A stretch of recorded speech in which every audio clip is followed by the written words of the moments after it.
संत सद्गुरू वामनभाऊ महाराज यांच्या 50व्या पुण्यतिथीनिमित्त अखंड हरिनाम सप्ताहाचे आयोजन श्री संत वामनभाऊ गड जमदारवाडी व पंचक्रोशी तालुका जामखेड जिल्हा अहिल्यानगर श्री क्षेत्र गहिनीनाथ गड मठाचे मठाधिपती महंत विठ्ठल बाबा शास्त्री यांच्या मार्गदर्शनाखाली हा उत्सव मोठ्या थाटामाटात संपन्न झाला।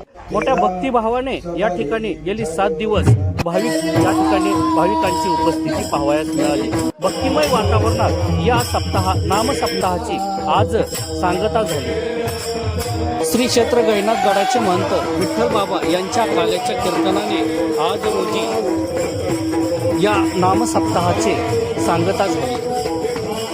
गेली 7 दिवस 7 ते 9 हरिभक्तीपारायण अंगद महाराज ढोले, दादा महाराज ठाकरे, राम महाराज शास्त्री, अमित महाराज डोके, नारायण महाराज दौंड, आकाश महाराज व हरिभक्तीपारायण गहिनीनाथ महाराज कीर्तन यांनी या ठिकाणी येऊन कीर्तन सेवा केलेली होती। तसेच संतोष महाराज बारगजे यांनी गेली 7 दिवस श्री संत वामनभाऊ यांचे चरित्र दुपारी 3 ते 5 वाजे या वेळेत संपन्न केले।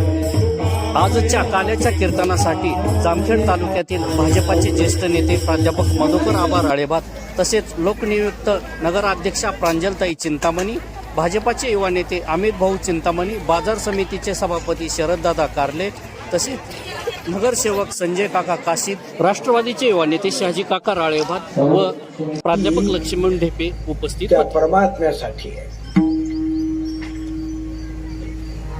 भक्ती हा विषय वेगळा आहे। व्यावहारिक परमार्थ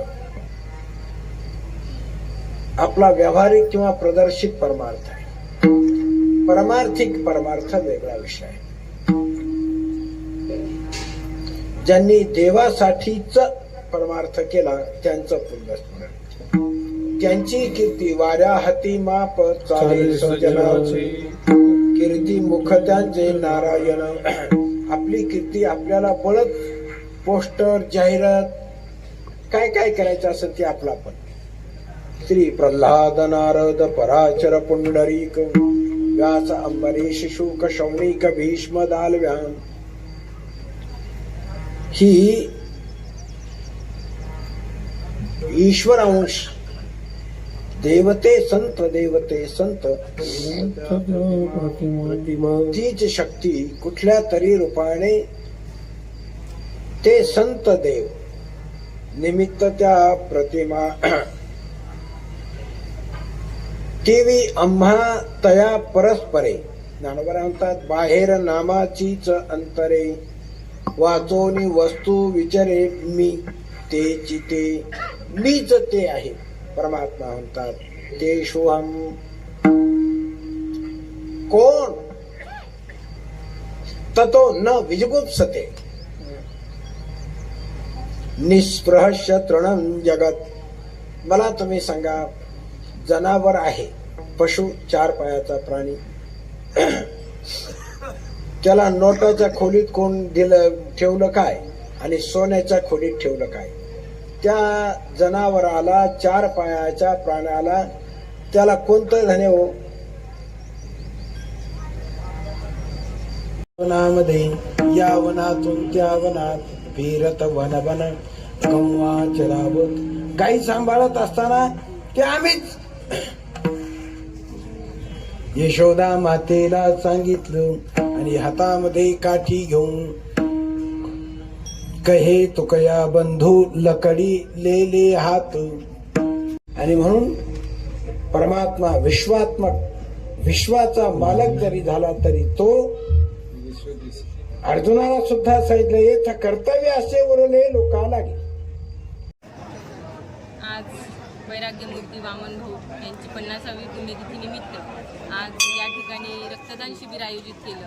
तर रक्तदान हे सर्वश्रेष्ठ दान आहे असे आपण मानतो आणि त्यासाठी सर्व रक्तदान ज्यांनी केलं त्यांना मी त्यांचे खूप खूप मनापासून आभार मानते। आणि संत वामनभाऊ यांचे आशीर्वाद घेऊन माझे जे पुढील काम करण्यासाठी मी आज या ठिकाणी सर्वांनी मला त्यांची सेवा करण्यासाठी या ठिकाणी मला जे निवडून दिलं त्यांचे आशीर्वाद घेऊन मी नक्कीच येणाऱ्या काळामध्ये पुढील काम हे वैराग्यमूर्ती वामन भाऊ महाराज यांचे आशीर्वाद घेऊन मी पुढील कामकाज करेल असं मी या ठिकाणी सांगते.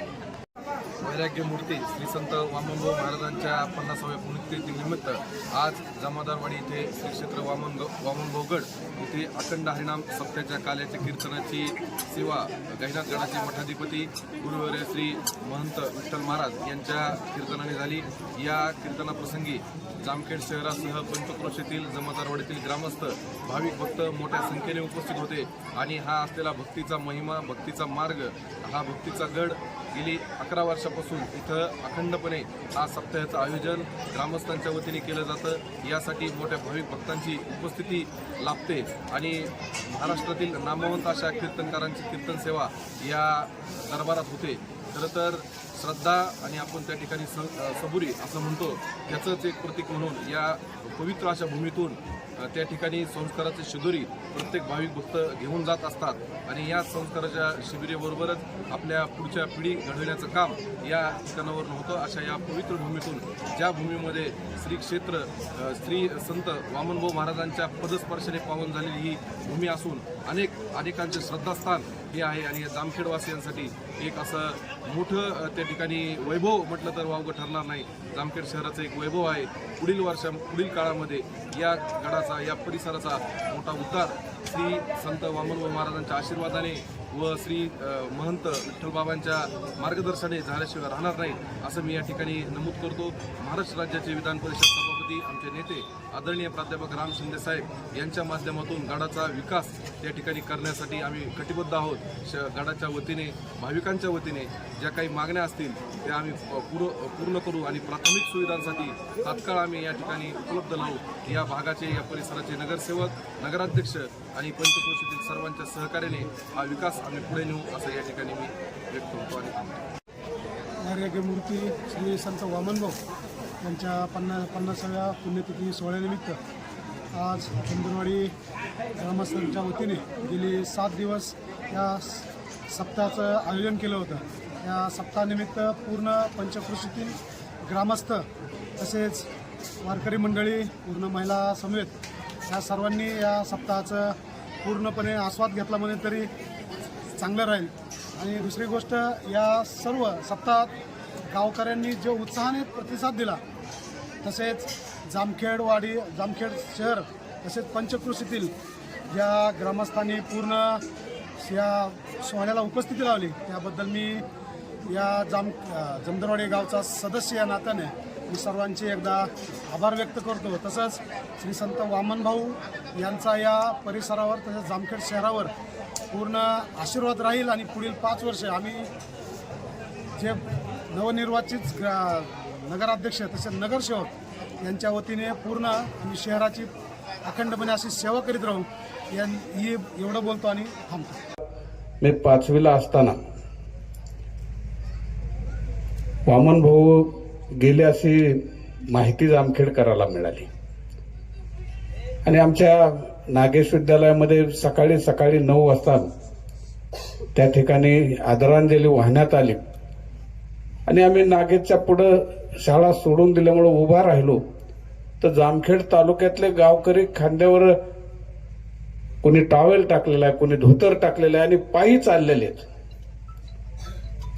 त्या ठिकाणी अंत्यविधी सोहळ्यासाठी बाया, माणसं, पुरुष मंडळी सगळी जामखेडून पायी चाललेली 1976 साली या महिन्यामध्ये जात असताना मी त्यावेळेस 5वीला होतो.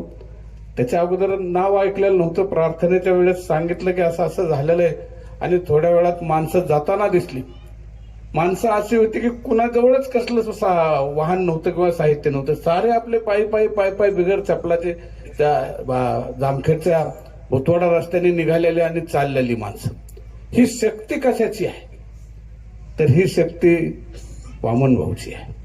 त्या ताकदीने माणसं जमा केले, जोडत गेले, संस्कार वाटत गेले आणि म्हणून हा संस्काराचा खजिना त्यांच्या गेल्यानंतर त्यांच्यासाठी जाताना दिसला आणि तोच संस्कार आज महाराष्ट्रामध्ये होत असताना वामनभाऊच्या नावाने खरं तर संत काही स्वर्गात जातात वैकुंठात जातात असं मानणारा मी नाही.